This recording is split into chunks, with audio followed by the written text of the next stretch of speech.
या योजनेतील पात्र महिलांना महिन्याला विजयराव 1,500 रुपये, वर्षाला 18,000 रुपये आमचं सरकार देणार आहे.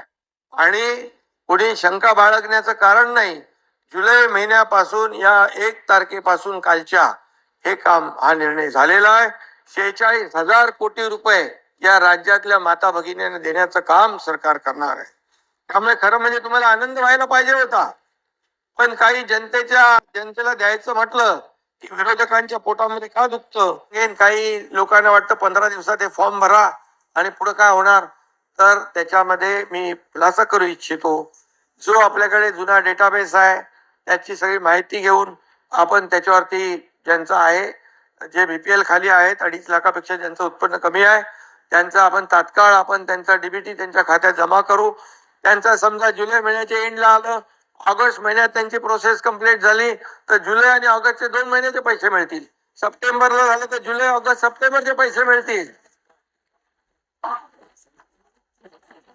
हे आणि त्याच्यामध्ये कोणीही आमच्या बहिणींकडून कोणीही सरकारी कर्मचारी असेल, कोणी असेल त्यांनी पैसे घेण्याचा प्रयत्न केला, त्याला सस्पेंड करून जेलमध्ये टाकून देऊ.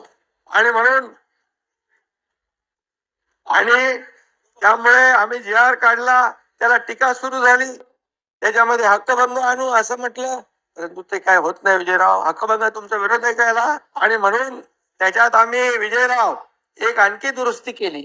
60 ऐवजी आम्ही 65 केलं. 65 वर्ष. आणि जमिनीची अट जी आहे ती पण काढून टाकली. आणि त्यामुळे त्याच्यामध्ये काही लोक म्हणाले, अरे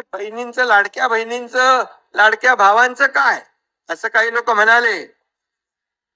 ज्यांना सख्खे भाऊ नाही समजले त्यांचं कसं काय व्हायचं. केलं आम्ही विजयराव, लाडक्या भावांचा देखील आम्ही निर्णय घेतला. अप्रेंटिसशिप 10 लाख मुलांना देतोय आम्ही. 10 लाख. हे ऐतिहासिक निर्णय आहे. 6,000, 8,000, 10,000 रुपये महिन्याला. आणि म्हणून आज मी आपल्याला एवढंच सांगतो की राज्यातल्या महिलांना देखील मी आश्वस्त करू इच्छितो की तुम्हाला या योजनेमध्ये कुठेही अडचण येणार नाही, येऊ दिली जाणार नाही. कुणी विचार करण्याची आवश्यकता नाही की 15 दिवसात नाही भरलं तर योजना गेली.